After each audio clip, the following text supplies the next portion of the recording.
Appreciate that. Good morning. This morning, I want to begin with a question, and it's this: what difference does Jesus make? Have you ever put a little too much something into a recipe? I'm sure you have. Maybe a little bit too much salt in the mashed potatoes. Maybe a little bit too much oil in the cake batter. What difference did it make? Did the mashed potatoes cease to become mashed potatoes? Did the cake cease to become a cake? While too much salt or too much oil might affect the taste or the texture of foods, in the end, these don't make much of a difference. Dramatically more important than too much salt or too much oil is Jesus. How much difference does Jesus make? Furthermore, is the question even valid? Can you have a pinch or a pound of Jesus? People sometimes talk about work-life balance. You've heard that, I'm sure. This is usually an attempt to help workaholics make time for their families. Although people don't talk about work-life Jesus balance, I do think our lives sometimes reflect that perspective. What do I mean by work-life Jesus balance? Well, I simply mean we compartmentalize our life. We've talked about that before. We approach work and life and Jesus as individual items that have to be addressed. From 8 to 5, we run to work. From 5 to 10, we run to life.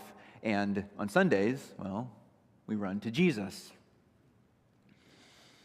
Thus, we've achieved a balanced Christian life. How do we know if we've fallen into this kind of thinking? Well, here's an easy test. Are you the same person at work and at home and on Sunday morning? Do you justify certain actions at work that are off limits at home or on Sunday? Are you in a locker room from 8 to 5 and a monastery from 5 to 10? Are you collaborative at work, a dictator at home, and aloof on Sunday morning? What difference does Jesus make? As you know, we're in a study through the Gospel of John. We're transitioning into John chapter 9 this morning. That being said, chapter 1 through 8 says a lot about the difference that Jesus makes in a person's life. You recall, chapter 1, verse 12, we read this months ago. But to all who did receive him, that is Jesus, who believed in his name, he gave the right to become children of God. Jesus' conversation with Nicodemus equates belief in Jesus with a new birth, a new life, and that new life includes the promise of eternal life. John 3:21 adds, "But whoever does what is true comes to the light, so that it may be clearly seen that his works have been carried out in God." John chapter 4, if we drink the water that he offers, he says, we'll never be thirsty again. He teaches us that to know him is to worship him in spirit and in truth, meaning our worship is from the heart and it's in accordance with the truth. In John 5, he says we no longer come under judgment but have passed from death into life. These are stark contrasts. John 6, he says we'll never ever be hungry and we'll never ever thirst again. John 7 teaches us that rivers of living water will flow out of our hearts. And finally, John 8, verse 12, which we've studied recently, Jesus says, "I am the light of the world. Whoever follows me will not walk in darkness, but will have the light of life." So, just a summary here. What difference does Jesus make? Well, Jesus gives the right to become children of God. He gives us a new birth and a new life. He enables the work of God in us. He satisfies our thirst and our hunger. He empowers authentic worship. He transfers us from the judgment of death to life. He fills our hearts with living water. He gives us the light of life. All this we've seen in 8 chapters in the Gospel of John. My point here is not so much to put the stress on the ways in which Jesus makes a difference, although we can see all these different ways. The point here is to stress that he does make a difference. To come into contact with Jesus is not analogous to adding or subtracting something from a recipe. It's not the same as that. It's different. To come into contact with Jesus doesn't mean we merely come to a meeting on a Sunday morning or a Tuesday night or a Wednesday gathering. It doesn't even mean that we clean up our language or we do some community service, although it might result in that. What John wants us to understand is that contact with Jesus involves a radical transformation. So radical, in fact, that it can only be spoken of with the strongest antithesis possible, the strongest contrast possible. The difference between dark and light, night and day, the difference between black and white.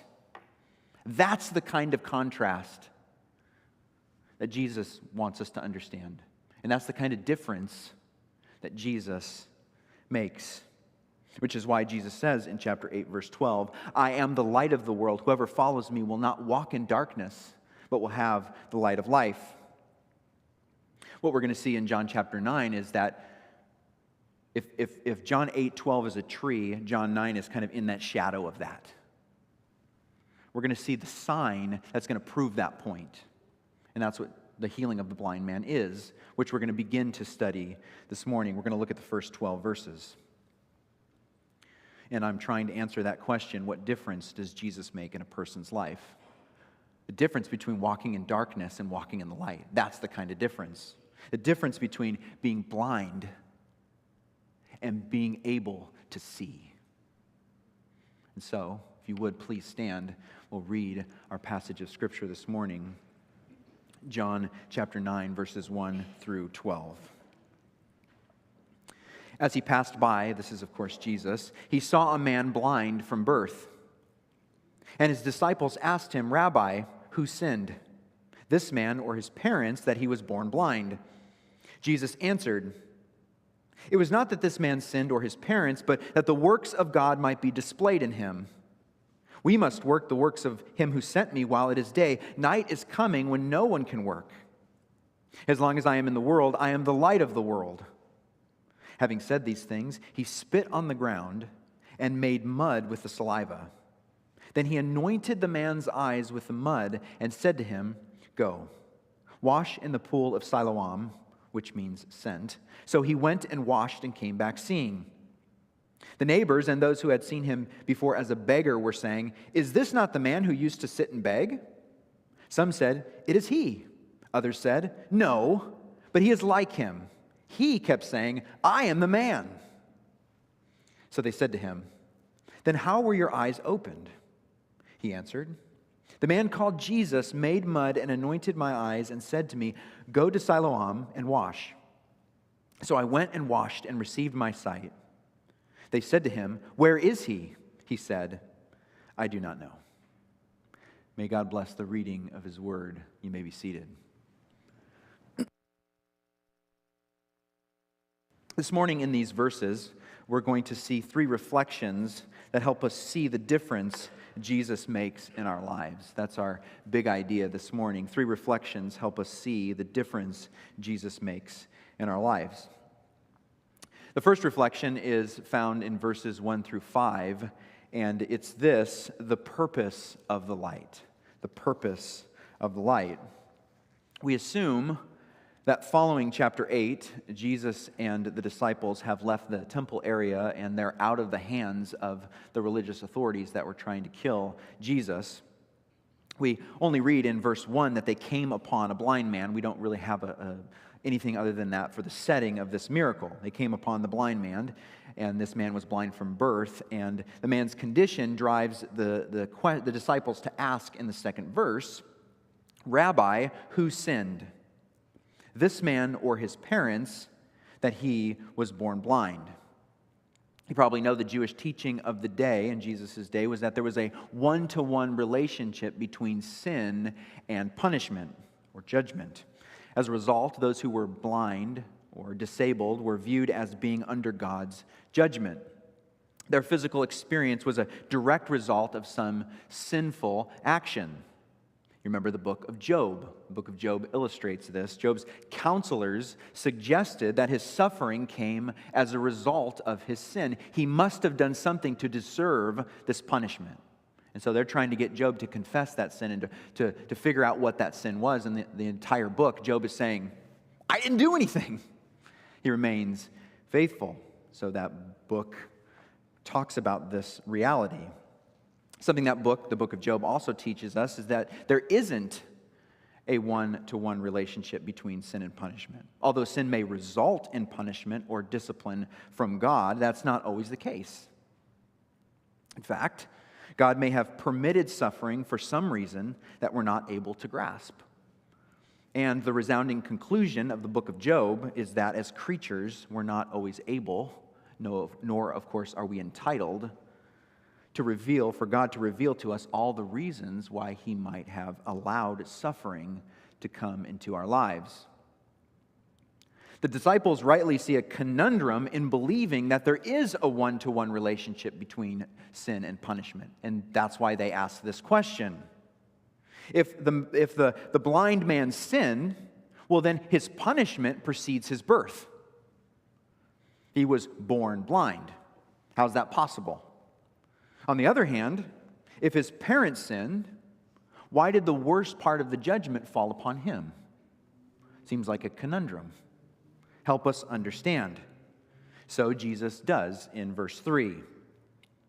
He says, "It was not that this man sinned or his parents, but that the works of God might be displayed in him." This is Jesus' clarifying answer. It is neither that this man sinned nor that his parents sinned, but his suffering was permitted by God. Why? Well, Jesus says that the works of God might be displayed in him. Here we see that the biblical worldview is not a cosmic battle between good and evil, a yin and yang, or a imperialism versus republic, whatever the Star Wars thing is. It's not that. But the biblical worldview is the cosmic reign of a sovereign king. A king who has jurisdiction over both good and evil. If evil and suffering exist, and they do, we know that to be true, they exist not on their own terms, but on God's terms. Sin, evil, death, tragedy, suffering are all subject to a sovereign. And they're subject to him for God's greater glory. Why are our bodies subject to death? So that God may raise them up again. Why did man fall? So that God might save us. Why is evil permitted in this world? So that God might glorify God, so that we might glorify God for Him removing it. Which is really about the highest thing you can say about why we're here, why evil exists. That's why Paul says in Ephesians 1, to the praise of His glorious grace. There's nothing higher you can say about why we're here and what God's doing. J.C. Ryle says, God has thought fit to allow evil to exist in order that He may have a platform for showing His mercy, His grace, and His compassion. If man had never fallen, there would have been no opportunity for showing divine mercy. But by permitting evil, Mysterious as it seems, and in fact it is, God's work of grace, mercy, and wisdom in saving sinners has been wonderfully manifested to all his creatures. The redeeming of the church of elect sinners is the means of showing to principalities and powers the manifold wisdom of God. Without the fall, we should have known nothing of the cross and of the gospel. These are big truths. Very, very big truths. So, why was the man born blind? So that the cure of his blindness would display the work of God. So that God's work would be manifest to the world in this moment that Jesus would heal the blind man. Therefore, the best answer to the question of the origin of evil is to ask another question: what good comes of it? And the best way to answer the question, who sinned, this man or his parents, is to ask, what good comes of it? Which is what we're learning about this morning. Now, speaking of the work of God and what good might come from this man's suffering, Jesus says in verse 4, we must work the works of him who sent me while it is day. Night is coming when no one can work. Apparently, the disciples share in God's responsibility, for Jesus says, we must work the works of him who sent me. He includes the disciples in the work that he is doing. And this participation in the work of God is of an urgent matter. Jesus says they must work, and he mentions that a specific time is allotted. They must work while it is day. Night is coming when no one can work. The implication here is that Jesus is on a mission, and there's a particular time allotted for him to complete that mission. The opportunity to do the work of God is terminal and temporal. The sun is falling, dusk is upon them. We must work now. You remember John chapter 4, when Jesus is with the Samaritans, there's a similar idea there. The Samaritans are coming out. Jesus also speaks of the work that he does in John 4:34. My food is to do the will of him who sent me and to accomplish his work. Do you not say, there are yet 4 months, then comes the harvest? Look, I tell you, lift up your eyes and see that the fields are white for harvest. Now's the time. Don't wait until it flowers and the harvest is worth nothing. Reap it now. Same idea here in John 9. We must work the works of him who sent me while it is day. Night is coming when no one can work. He says in verse 5, he adds, this really connects this miracle to chapter 8, that chapter 8, verse 12. He says in verse 5, as long as I am in the world, I am the light of the world. He's signaling to us how the healing of the blind man is to be understood. Of course, we don't want to downplay any of the miracles that Jesus does, but this isn't just another miracle. This is a particular sign for a particular purpose. This is a sign specifically designed to shed light on those who live in darkness. Jesus has been sent into the world by the Father for a short period of time to shine the light of his person out into the darkness and to declare, I am the light of the world. Whoever believes in me will not walk in darkness, but will wrap his hands around and grasp the light of life. This is the purpose of the light. Now, how does this reflection, as I've called them, how does this reflection, the purpose of the light, help us to see the difference that Jesus makes in our lives? What does it matter? Well, here's the difference it makes. One idea. We see that we're in the sovereign care of a loving God. We're in the sovereign care of a loving God. Does it make any difference whether or not a child grows up in a home filled with love and support? Yeah, makes a whole lot of difference. Well, likewise, does it make any difference to us in our lives that we see that we're in the sovereign care of a loving God. Absolutely. Furthermore, and more specifically, I would argue that the biggest difference it makes in our lives is that we see, we know, we understand that God is in our trouble, which is really what this is all about. God is in the midst of our trouble. For some reason, people want to take God out of our trouble. They want to remove God from our trouble. Well, to remove God from your trouble is a very terrifying thing. Not to mention, it's unbiblical. God is in our trouble. What's most helpful and most comforting is to see God in your trouble. Was God in Joseph's trouble? You remember Joseph? Genesis chapter 50. What does he say? As for you, speaking to his brothers who threw him in a well, he says, you meant it for evil.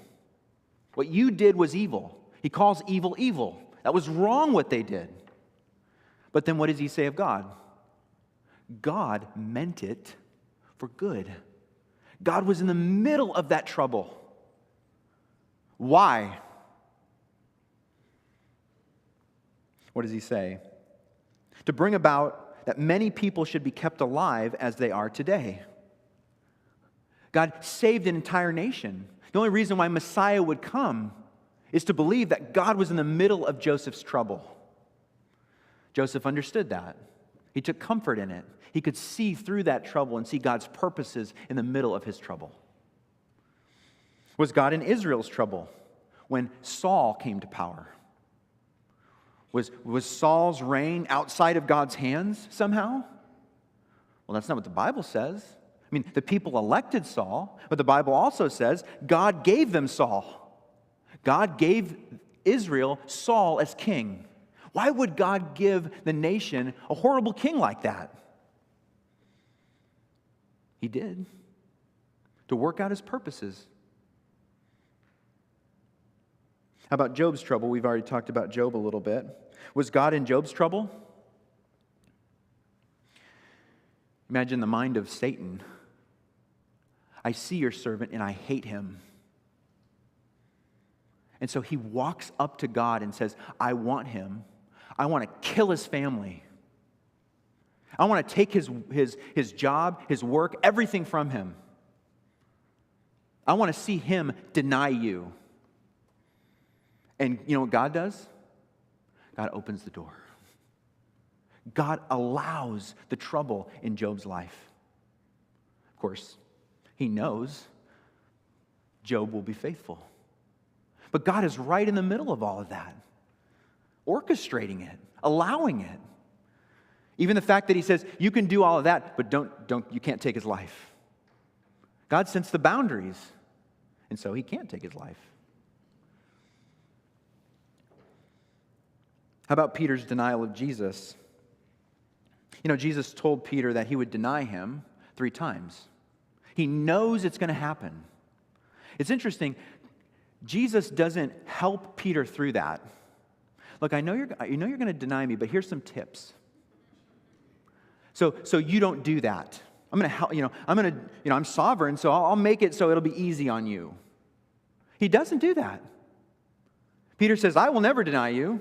I'll stand up for you. And Jesus says, before the rooster crows, you're going to deny me 3 times. And he lets it happen. Why?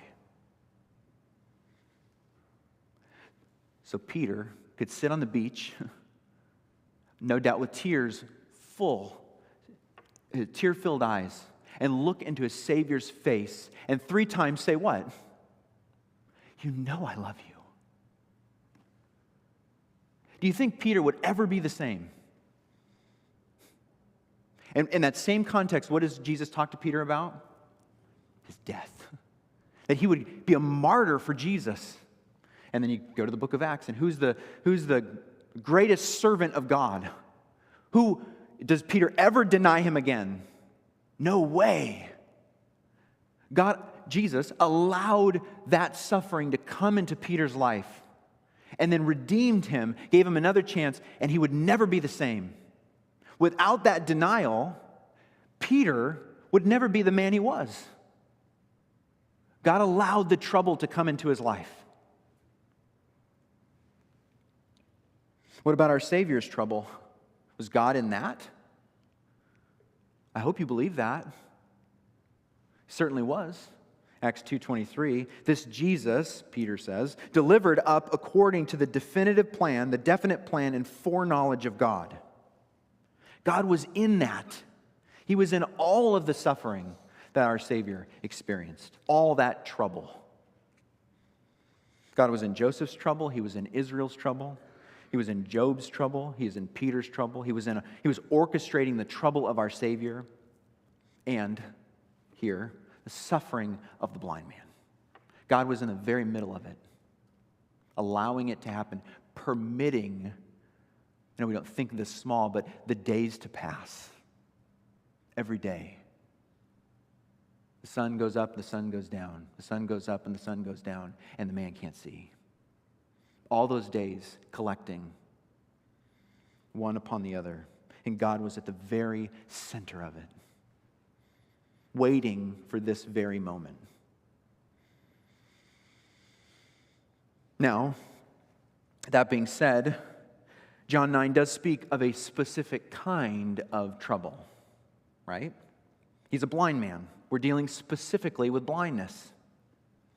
While it's certainly true that illness and disease come as a result of sin, here we're seeing that that's not always the case. Illness, disease, disability, sometimes they come in the hands or through the hands of a sovereign God, as they do here. You remember, we talk a lot about Moses, and we should. Moses was the humblest man that ever lived, but do you remember that Moses had a disability? In Exodus 4, is after the burning bush, and Moses is told to go to Israel and set the people free. In Exodus 4, verse 10, we find out, Moses said to Yahweh, "Oh, my Lord, I am not eloquent, either in the past or since you have spoken to your servant, but I am slow to speech and of tongue. I have a speech impediment. There's something physically wrong with me. I can't do this. I can't go to Pharaoh and talk to him. I can't put my words together right." Whatever this speech impediment was. What does God say to him? Then Yahweh said to him, "Who has made man's mouth? Who makes him mute or deaf or seeing or blind? Is it not I," he says, "Yahweh? I'm the one who gave you that. I'm the one who made the man blind, because I do that. Now, therefore," he says, "go, and I will be your mouth and teach you what you shall speak." I so wish it would have stopped there. Because as amazing as Moses was, I think Moses missed out on something. Imagine the story if Moses would have said, "Okay, I'll go. I'm terrified, but I'll go and I'll trust you." Of course, God, who's so kind, condescends. Moses says, "Oh, my Lord, please send someone else." Then the anger of Yahweh. God was mad. It was kindled against Moses, and he said, "Is there not Aaron your brother, the Levite? Okay, take him." God accomplishes all the things that he was going to accomplish through Moses. But imagine what they would have been like for Moses if he could have experienced all of that, trusting completely on Yahweh. And let me tell you, having Aaron with him sometimes got him into trouble. Fascinating. Moses viewed suffering as a negative. I can't do this because I have a speech problem. But God saw it as a positive. I made you that way so I could speak for you and be with you in those moments. I made you blind so I could help you see. Remember Paul's thorn in the flesh 2 Corinthians chapter 12, another fascinating example of a similar idea. 2 Corinthians 12, verse 7, Paul says, "So to keep me from becoming conceited because of the surpassing greatness of the revelations," Paul could have took a lot of pride in who he was, his role. "A thorn was given me in the flesh, a messenger of Satan, to harass me, to keep me from becoming conceited. 3 times I pleaded with the Lord about this, that it should leave me. Take it away from me. Don't let this messenger of Satan banter me." Whatever this was, we're not sure. He prayed that God would remove it. God had his thumb on Paul, and it hurt. And Paul is saying, "Lord, remove it. It hurts. I don't like it. Take it away." What does God say with his thumb pressed on Paul? "My grace is sufficient for you, for my power is perfected in weakness." I'm not going to remove my thumb. It's going to hurt. But I have a plan for you. In the middle of that suffering, I'm going to do something amazing. My power is perfected in weakness. Therefore, Paul says, I will boast.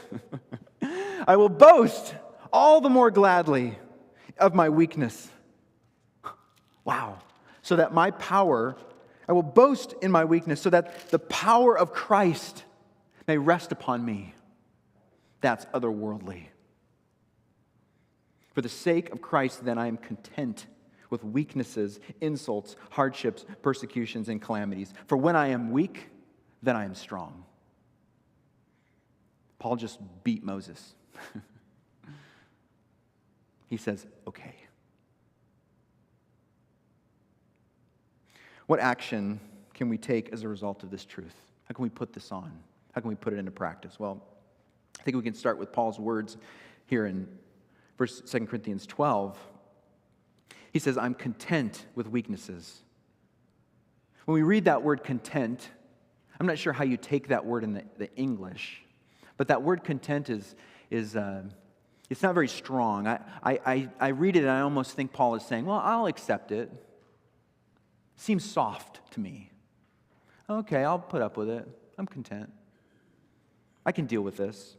That's not really what Paul is saying. What Paul is saying is, I take pleasure in my weakness. I take pleasure in it. I delight in my hardships. That's what content means in the Greek. I am, we might say, well content with my calamity. That's what Paul is saying. So the first action is to recalibrate your thinking about your suffering. We have to do that. God wants us, suffering is not happening to you. Suffering is not happening to you. Suffering is happening for you. That's the truth. God is a master craftsman who uses the tools of illness and disease and disability. I know that's hard because it's real.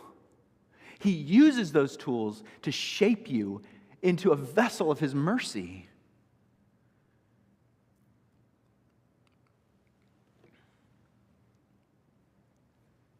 When we embrace contentment, then we can do a second thing. We can move into communication. God wants us to speak to each other about our suffering. He does. He wants us to share our sufferings with each other and to talk about what God is doing in the middle of those things. He wants us to do that. 2 Corinthians, I know I'm in this book right now, but we're not preaching on this, but I am. 2 Corinthians chapter 1, verses 3 through 7, what does Paul say here? Blessed be the God and Father of our Lord Jesus Christ, the Father of mercies and God of all comfort, he says, who comforts us in our affliction so that we may be able to comfort those who are in any affliction with the comfort with which we ourselves are comforted by God. God wants us to recalibrate our understanding of suffering, to see that God is in the middle of our suffering and in the middle of our trouble, recognize that, and then tell others about it. What is God doing in your life through that suffering? And then the comfort that we receive from God, we then share to others. That's a one another. Comfort one another with these words, he says.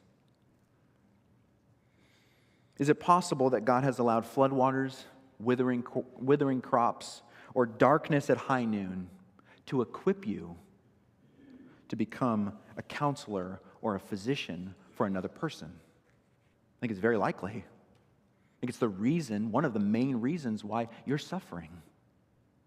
So you can see what God is doing in your life through that and then tell others about it. But you have to recalibrate and put God in that suffering.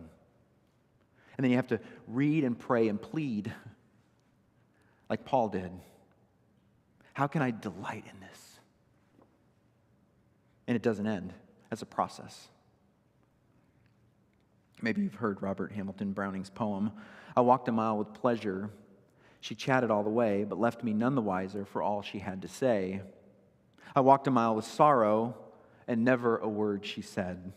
But oh, the things I learned from her when sorrow walked with me. As we recalibrate our experience of suffering away from anger, from shame, and disappointment, we turn away from those things and we turn toward contentment. We become tools in the hands of the master craftsman to help others. This is our first reflection. The purpose of the light. Returning to John here, we have a second reflection. It's in verses 6 and 7, and this is the actual healing here that happens. And we're going to call this second reflection the power of the light. So we have the purpose of the light, and here we have the power of the light. Verse 6. Having said these things, he spit on the ground and made mud with the saliva. Then he anointed the man's eyes with the mud and said to him, "Go, wash in the pool of Siloam," which means sent. So he went and washed and came back seeing. Here's the miracle. I know what you're asking or what you're thinking probably. Why the saliva? Why the mud? Why does he do it this way?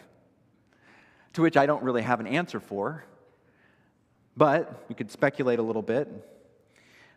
I could tell you in Mark 7, verse 34, Jesus uses spit to heal a man who was deaf and had a speech impediment. So this isn't the only time that Jesus does something like this. In Mark 8, verse 23, Jesus healed a blind man by spitting in his eyes. This seems a little bit better than having someone spit in your face, but that's what Jesus does to heal a man who is blind in Mark 8. What makes this sign different is that Jesus actually makes mud with the spit and then presses it into the man's eyes. And so in that sense, it is a unique miracle. It's the only time that we're recorded that Jesus did something quite like this. I can tell you that some of the early church fathers interpreted Jesus' actions here in light of Genesis 2:7. Genesis 2:7 says, "Then the Lord God formed the man of dust from the ground and breathed into his nostrils the breath of life, and the man became a living creature." You could see the connection there. God created man from the dust of the earth, and so kind of an allusion to that, Jesus spits on the ground, creates mud or dust, and he puts it in the man's eyes. And so he's creating new eyes, in a sense. The early church fathers took that interpretation. Calvin suggested that the mud was designed to intensify the healing, to magnify the cure. This is similar to like what Elijah did on Mount Carmel when he said, pour water on the altar. It's like, make it harder to set fire to, because God's going to bring fire from heaven and ignite it. So that's how Calvin explained the mud on the eyes. There is some evidence from antiquity that spit was believed to have healing or curative properties, and so there is an incident recorded where a blind man sought a cure from Emperor Vespasian from his spit.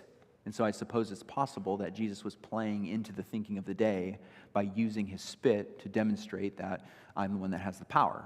It's my spit. Something we do know is that Jesus wasn't limited by any procedure. He wasn't limited in any way. Although this miracle does involve a very unique, even strange action from Jesus, he's certainly not limited by using his spit or using mud. There are other places. One in John 4, for example, you recall that Jesus heals a man even from afar. He wasn't even there. He said the man was healed, the boy was healed, and that very moment he was healed. And so Jesus is not limited in any way. My take on this, for what it's worth, is that applying the mud to the man's eyes, in doing that, he's making a clear statement that this healing is coming from Jesus. It's tangible. The blind man who can't see, he can't see Jesus, obviously. And so to have something physical happen, to feel that in his face, it's a way of saying, the power is coming from me. You can feel it. That's my take on why he used the spit and pressed the clay into the man's eye sockets. There's no doubt, then, that Jesus is, at least in the man's mind, there's no doubt that Jesus is the healer. Having formed the mud and applying it to the man's eyes, Jesus commands him to go wash in the pool of Siloam, which means sent. Siloam is a Hebrew word, and so we have the Greek word sent. He's helping the reader who might not understand what that Hebrew word means, help the Greek reader understand. It means sent.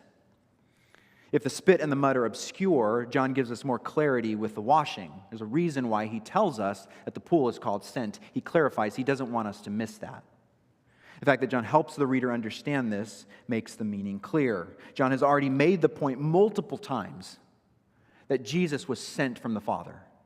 In fact, if you were to do a word search on the word sent in the Gospel of John, it is all over the place. Jesus says it over and over and over again that he was sent from the Father. Just in this context, in John chapter 8, we see in verse 16, Jesus says, "Yet even if I do judge, my judgment is true, for it is not I alone who judge, but I and the Father who sent me." In verse 18, "I am the one who bears witness about myself, and the Father who sent me bears witness about me." Verse 26, this is in chapter 8 I'm reading from, "I have much to say about you and much to judge, but he who sent me is true." Verse 29, "And he who sent me is with me." Verse 42 is another verse. This is just in one chapter. He says it over and over again. He makes his point that he was sent from the Father. And this is making that point as well. Go wash in this pool called sent. Jesus was the sent one. The healing of the blind man demonstrates that Jesus is the one sent from God. Again, if we needed further evidence, further proof, Jesus is underscoring again, I was sent from the Father. The healing demonstrates again the power of the light. Verse 7, the end there. "So he went, having gone to the pool, he went and washed and came back seeing." I don't know how far the pool was from where the healing occurred, where he met Jesus, but you can imagine what he might have felt like walking towards that pool. I wonder what his heart was doing. Was his heart racing? I wonder if he was a skeptic. This isn't going to work. I don't know. Did he have confidence that this was it? Am I really going to see? As his feet begin to go down into that pool and you feel the water begin to come up to his knees, as he goes down into the water and he places his head into the water and begins to pull the mud and the dirt out of his eyes, for light to come in, to see his reflection for the first time in that water, to look up and to see trees, to see the crowds, to see a blue sky and the sun up above. Wow. Could you imagine? I don't know what he said.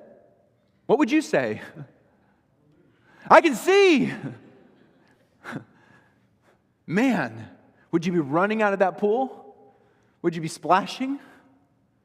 Stomping your way out of there, running to see your family? Running to see your neighbors? Amen? It's radical. You can imagine how these things might have transpired. How does this second reflection help us see the difference Jesus makes in our lives? If the purpose of the light teaches us that we're in the sovereign care of a loving God, the power of the light teaches us that we can trust our God. That we can trust our God. If God can heal a man blind from birth, then nothing is too hard for him.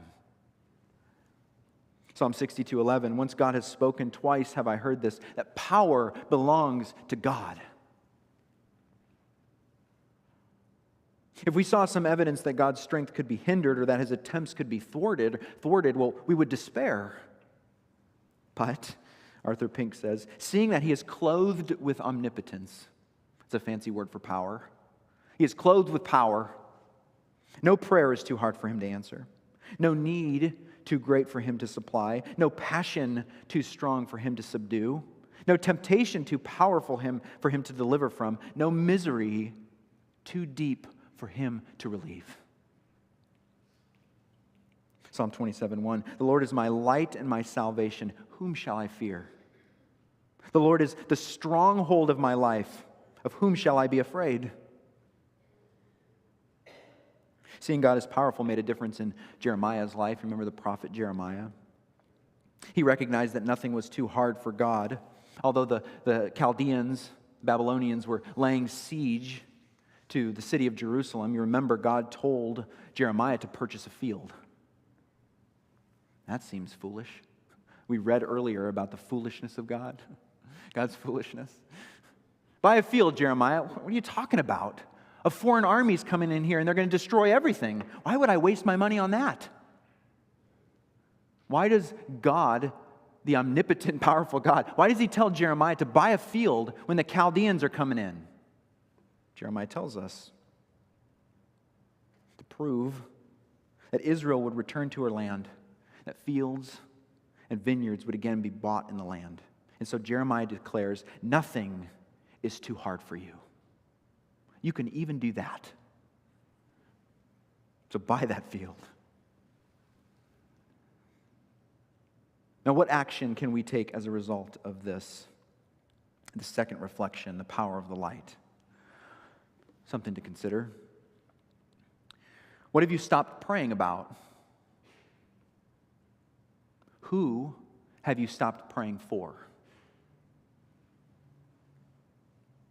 Where have you given up hope? Have you walked away from challenging relationships, thinking that they can't be sorted out? You don't say it, but really your actions say, God's not big enough for this one. Your prayers have fizzled out. Your hope of reconciliation or whatever it is has fizzled out. What does the healing of the blind man teach you about these things? I think the power of the light calls us to start praying again, to have hope, to not give up on people, no matter how challenging. And it can be challenging.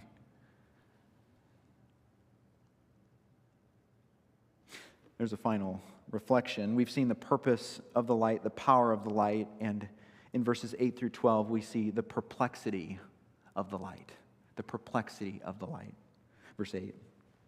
The neighbors and those who had seen him before as a beggar were saying, "Is this not the man who used to sit and beg?" Some said, "It is he." Others said, "No, but he is like him."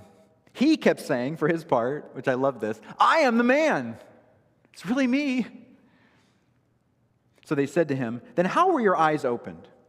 He answered, "The man called Jesus made mud and anointed my eyes and said to me, 'Go to Siloam and wash.' So I went and washed and received my sight." They said to him, "Where is he?" He said, "I do not know."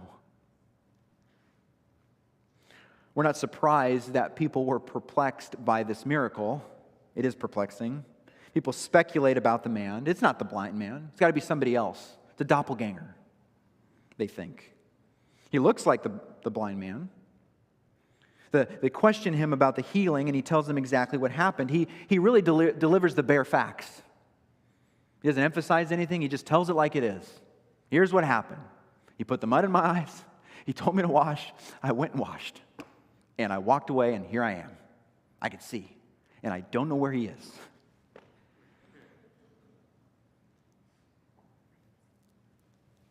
How does the perplexity of the light help us see the difference Jesus makes in our lives? Well, it may say something about the way people receive us. That is, the way they receive God's work in us, The neighbors, of course, were skeptical about the work of God. And it's often the case with unbelievers.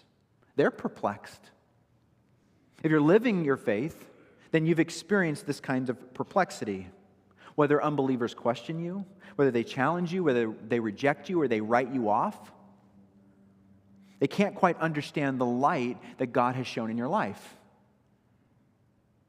It could be something as simple as giving thanks before a meal, choosing to schedule your life in such a way that leaves Sunday open, giving a portion of your income to a church, confessing your sin, reading your Bible in public, serving others in the community, stepping out of that work party a little early, thinking carefully about what you choose to listen to, what you choose to read, what you choose to watch, or your convictions on certain economic, social, or political issues. In the way others question the effects of the light in the blind man's life, people often question the effects of the light in our life. In fact, they should, because the light has an effect, which is my point.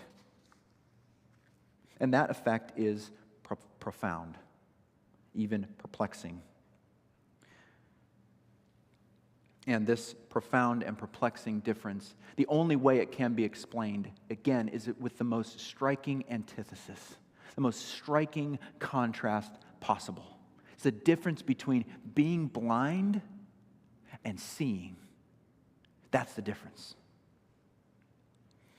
We'll see this later as we continue to study this next week, but I like as the blind man's kind of figuring things out throughout this text, in verse 25, when the Pharisees come to him and ask him, he answered, they're grilling him, and he says in verse 25, whether he is a sinner, I do not know.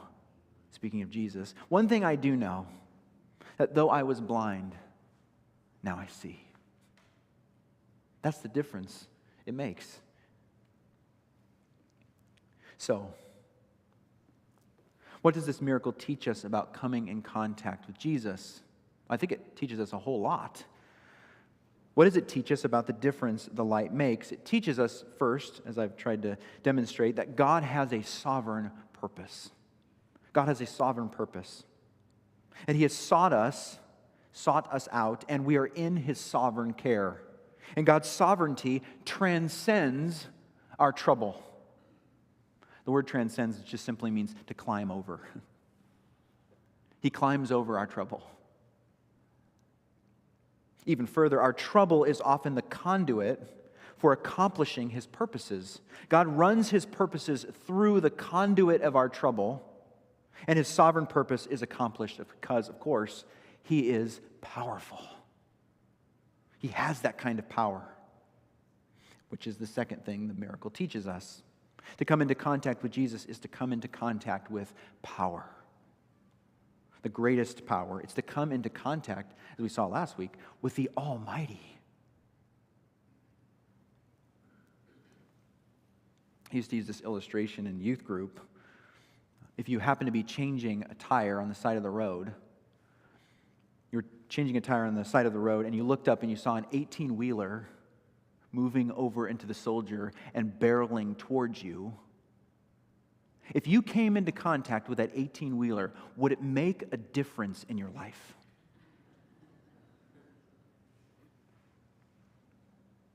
If you happened to be blind from birth and you saw Jesus barreling towards you, what difference would it make in your life? What would be the proof that it made a difference? Well, as far as John 9 is concerned, we're going to have to wait in the weeks that follow to flesh this out more. But for now, I think we could at least say that people ought to be perplexed, at the very least. There ought to be some evidence that we've come into contact with an 18-wheeler. There ought to be, or has been, someone who can say of you, is this not the man who used to sit and beg? It looks like him, but it doesn't walk like him, doesn't talk like him, doesn't act like him. There ought to be or has been someone in your life who can ask, how were your eyes opened? Tell me. At the very least, we, for our answer, ought to be able to say, in our own way, the bare facts. The man called Jesus made mud. He anointed my eyes. He said to me, go to Siloam and wash. So I went and I washed and I received my sight. We should be able to say that. Don't know where Jesus is, but it happened, and I can't deny it. I hope you can see. I hope you've come in contact with the light. We know that Jesus was only on the earth for a very short time. His ministry began at about the age of 30. He spent 3 years, we know, traveling through Israel, doing miracles like this, doing amazing things like this, testifying that he was the sent one, that he came from heaven. He claimed to be the unique Son of God, and he claimed to be a very unique instrument of God. He was sent by God to take the punishment that we deserve. And each of us deserve punishment because we've sinned. The most open-handed sin that each of us has committed is to not worship him, because he is our creator. He deserves our worship. And when we don't, we've broken his rule, so to speak. We haven't paid him the honor that he is due. The Bible tells us that the heavens testify to the greatness and glory of God. So because the heavens testify, we're without excuse. Because each of us knows that he is a creator. We know that because we're his creation. It's written upon our hearts. Romans 1:20 says we don't honor him as God or give him thanks. So we're guilty. Even if we do set up some kind of moral system, we prop ourselves up according to some rule or law or standard, we're sorely lacking. We can't even keep our own moral standards, our own scruples. We can't keep that. We say, do not lie, but what do? We lie. We say, I treat people respectfully. But we don't. We gossip. We talk behind their back. We don't forgive. We don't even meet our own moral standard. And we know these things to be true about ourselves if we're honest with ourselves. But Jesus stands before us. He's here. And he's ready to heal. He's ready to make a difference in your life. Jesus made the clay. He pressed it into the eyes of the blind man, and he told him, go wash. He gave him a command to go do something. Was that washing an act of faith? Is this where God's sovereignty and man's responsibility meet? We've talked about that. I don't know. I don't have the answer for that. All I know is that God, Jesus, pushed that mud into that man's eyes. He went and washed, and he came back seeing. That's my answer. And as a result, did it make a difference in his life? Amen? Joel.